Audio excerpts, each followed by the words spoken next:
নিরিবিলি জায়গা, খোলামেলা পরিবেশ, গাছপালা, প্রকৃতি এগুলো আমার বরাবরই পছন্দের তালিকায়।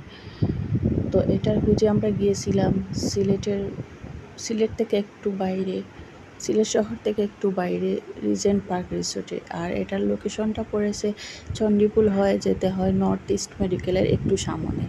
তো আমরা এই যে সেলফি বিচ যেটা সিলেটের, এটার উপর দিয়ে যাচ্ছিলাম বাইকে চড়ে, আর বিকেলবেলা ভালোই লাগছিল। আর দেখতে দেখতে আমরা চলে আসছি সিলেট রিজেন্ট পার্ক রিসোর্টে। আর এটার গেটে মানে ভিতরে গিয়ে যে দৃশ্যটা চোখে পড়লো সেটা হচ্ছে পানির মধ্যে অনেকগুলো রাজহাঁস খেলা করছে বা সাঁতার কাটছে। মানে দৃশ্যটা এতটাই ভালো লাগছিল, মনোরম পরিবেশে এরকম মানে হাঁসগুলো দেখে খুবই ভালো লাগছিল, তাই ক্যামেরাতে একটু তাদেরকে বন্দি করলাম আর কি।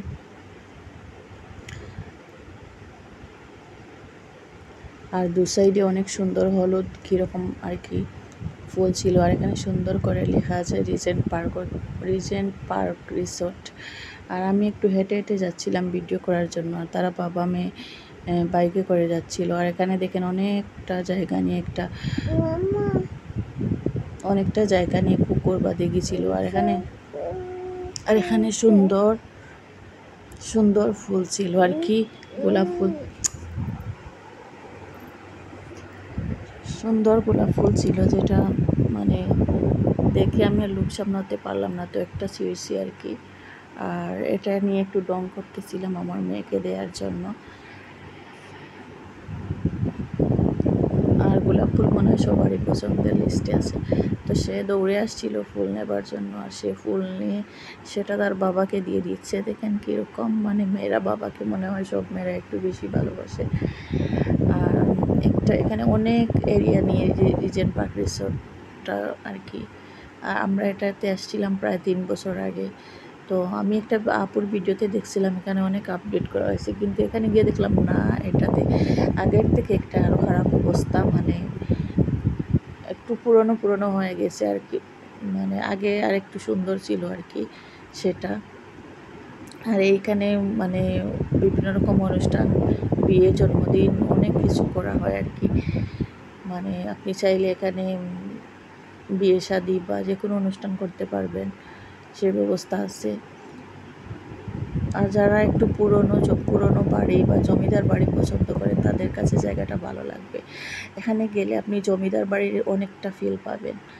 আর এই যে দেখছেন এগুলো অনেক আগে মনে হয় নির্মাণ করা হয়েছে রিসোর্টটা।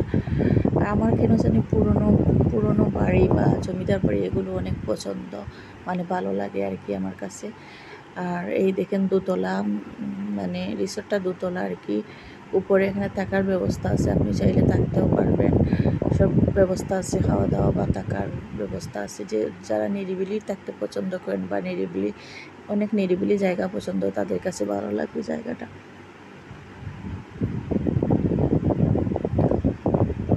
আর এতটা সুন্দর লাগছিল আর কি জায়গাটা। বিকেলবেলা গিয়েছি যেহেতু রোদ ছিল না, তো এখানে আর অনেক এই ফুলগুলো মানে বেশিরভাগ দেখা যায় বন বাদারে থাকে। এখানে দেখলাম এই ফুলগুলো দিয়ে সারিবদ্ধভাবে আর কি লাগানো আছে, দেখতে সুন্দর লাগছিল। আর সুইমিং পুলও ছিল এখানে, কিন্তু সুইমিং পুলে পানি ছিল না, সেজন্য পানি ছিল বাট পানিটা মানে নোংরা ছিল আর কি, সেজন্য আর আমরা নামিনি। আর দেখেন এটাও একটা পার্টি হল, অনেকটা দেখে মনে হচ্ছে যেন কোনো এক জমিদার বাড়ি বা ঘর, কিন্তু এটা পার্টি হল, বিভিন্ন অনুষ্ঠান এটাতে হয় আর কি।